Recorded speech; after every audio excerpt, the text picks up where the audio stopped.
Hey, howdy, hey, you're on with the Juice Man, and this is Boat Game. Now, today I've got for you a game on two brothers in Lexington, played none other than Mr. KrAnKyKrAkA himself. Now, I'm a subpar, if average, carrier player, but KrAnKy is easily one of the best carrier players I have ever seen play this game. Now, him and I are both uploading a video on this game with sort of a different take. I've sped up the flight simulator bits a little bit to take away from the drone of the video and speed it up a little bit, and this is a live stream rip. So I do not have the original audio because he's talking over it, so enjoy the port music. So straight off the bat, he's taken the squadron of torpedo bombers straight up the middle to try to get some very early spotting on the enemy team. So right off the bat, we've got 5 ships spotted. Plus 1 makes 6. So less than a minute into the game, 6 out of 9 of the enemy team has been spotted.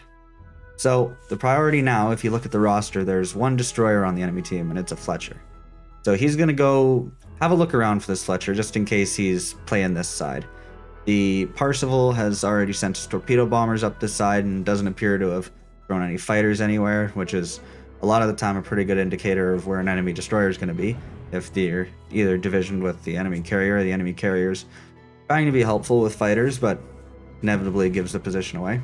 So KrAnKy's just kind of flying the torpedo bombers around, having a look around, trying to see some AA fire from this destroyer. And it's beginning to look like the destroyer might not be on this side.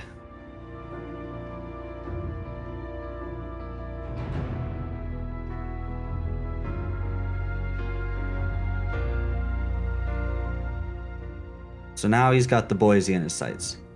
So this is kind of a smart play. Boise is going to be expecting to get torped here. So he's going to kind of juke him out a little bit. He's going to get nay-nayed, if you will. He's going to make it look like he's going for a drop on the Bismarck.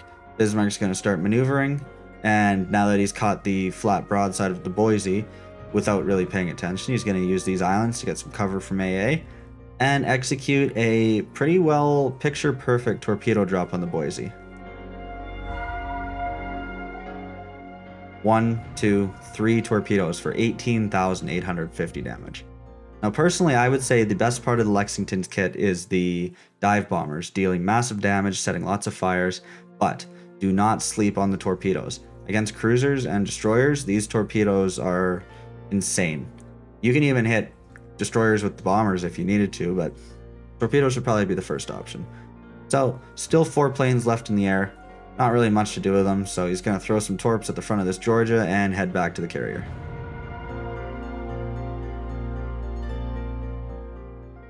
So now with a squadron of dive bombers, he's setting the autopilot to get the carrier a little further away from the cap. The friendly Lufthansa is kind of camping the middle, not doing much, and currently the biggest threat to the team is going to be this Atlanta. So he's pulling around the corner, using his button to shield the planes from some AA, executing a nearly perfect drop on the Atlanta. That is as good as it gets, and that entire reticle is full of Atlanta. Wait, can I get an instant replay on that? What? 2 bomb hits. What the? And the Atlanta goes down to the Roma. But we found a smokescreen, and that means we found the Fletcher. So there's going to be a little bit of cat and mouse chasing this destroyer around, but that's the carrier's job, as much as I hate to admit it, being a player who has played destroyers and cursed carriers. That's what they do. They're meant to go find sneaky little destroyers and either spot them for the team or shut them down. So the priority here is going to be deterring this Fletcher from making the play that he's making. He's trying to go wide around the team, make his way back, get behind them. It's time to put him on the run. So when you're attacking a destroyer with an aircraft carrier, not only are you, dealing damage yourself, directly or indirectly, you're spotting him for the rest of your team. So even if you're not the one that's doing the damage to him, he's paying attention to you. He's dodging your torpedoes and trying to dodge your bombs, as the friendly Atlanta dies to a Fletcher torpedo. He's paying attention to you and not maneuvering against fire from your team. So that allows your teammates to get shells in towards them, and overall, if you're not damaging the destroyer, at least you're spotting it. So it's time to go back on the run, or back on the look for the destroyer on the run. He doesn't appear to have gone south, so we're gonna have a look north, take a look around for him. And there's the flak. See, that's the AA range of Fletcher getting it in trouble right there. Let's set the autopilot so the Fletcher doesn't get some torpedoes in. And we're gonna execute a very, very high skill torpedo bomber maneuver here. Because of the relatively short arming time of the Lexington and the good maneuverability of the planes, you can get just about beside somebody and then flip those things 90 degrees and dump them on them. Now, Fletcher was anticipating those torps, so he was able to maneuver to dodge them. But because of the speed, maneuverability, and arming time of these torps, it's easy to catch him coming out of that maneuver with his speed reduced and drop a second set of torps. Now, as the dive bombers are leaving the deck, there's one torpedo hit on the Fletcher for 8,000 damage, which is frankly pretty impressive, and what looks like a flood.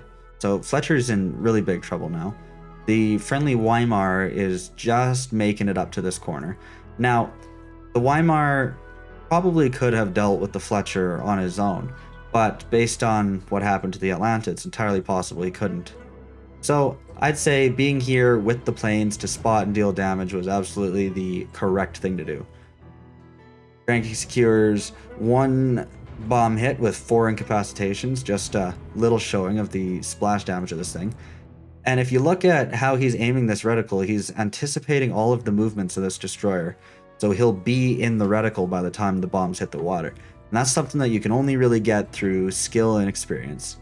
The salvo comes in from the Weimar, gets the finishing hit on the Fletcher. It is time to take out the torpedo bombers.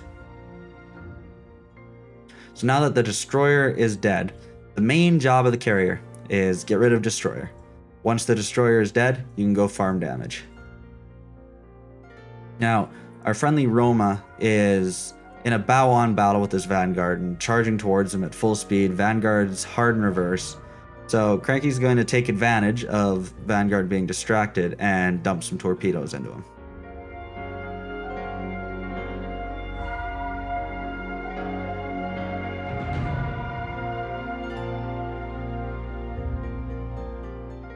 There's 3 torpedo hits on the Vanguard with a flood coming back around for another drop.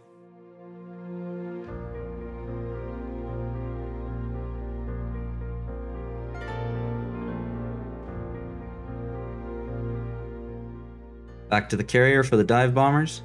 And there's 2 more torpedo hits on the Vanguard with another flood, and this flood's permanent. So right now there's a liquidator on the table. Possibly. Like, not guaranteed that it would happen, but it looks like Vanguard's got his heel going. If he flooded out completely, that could have been a liquidator. But unfortunately, the friendly Roma had different plans. Vanguard goes down to the Roma, and it's time to go bomb this Bismarck. So at present, KrAnKy is sitting at 83,000 damage, which this late in the game, I'd say isn't too bad. That's usually about what I'd finish one of these games with. But you see, this game is still pretty far from over. The points are fairly low. There's 5.5 minutes left, and there's 2 battleships and a carrier left alive, with pretty decent hit points. So there's a pretty good drop, 4 bomb hits on the Bismarck and a double fire, and Bismarck's gonna burn for a hot minute, but there's still planes in the air. So he's coming back around, getting ready to make another drop on this Bismarck, but a mistake a lot of players make is they'll keep trying to bomb the mid-ship. They'll try to bomb right in the center. Bismarck's already got 2 fires on him, so he's going to hold these bombs and drop them a little bit further back, which pays off with a triple fire on the Bismarck. And after just those 2 drops, we're already sitting at 124,000 damage. And that is going to be ticking up very quickly due to the presence of 3 fires. So now that Bismarck is being thoroughly whittled down by those fires, it's time to go after the Odin. KrAnKy gets his high caliber at 138,000 damage, seemingly the moment the Bismarck puts out those fires. Odin's already got a little bit of a fire going, so these bombs are going to hit a little bit further forward on the ship, and there's another fire. Seems Odin has hit his damage con, so this is going to be a great opportunity to just set many, many more fires on him.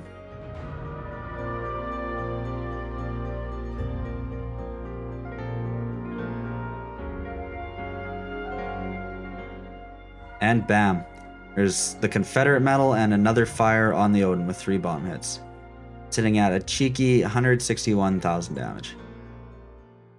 Now, it's just down to Cranky and the Weimar at this point, but frankly, I like those odds. Odin's still getting ticked with fire damage, and he's about to be subjected to the torpedoes, as Cranky secures his Witherer medal from his fires on the Odin, and the torps are in the water.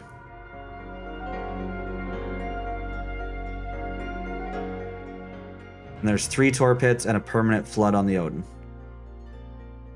Heading back out with the dive bombers, Odin is burning and flooding, sitting at 186,000 damage now. Odin is not long for this world.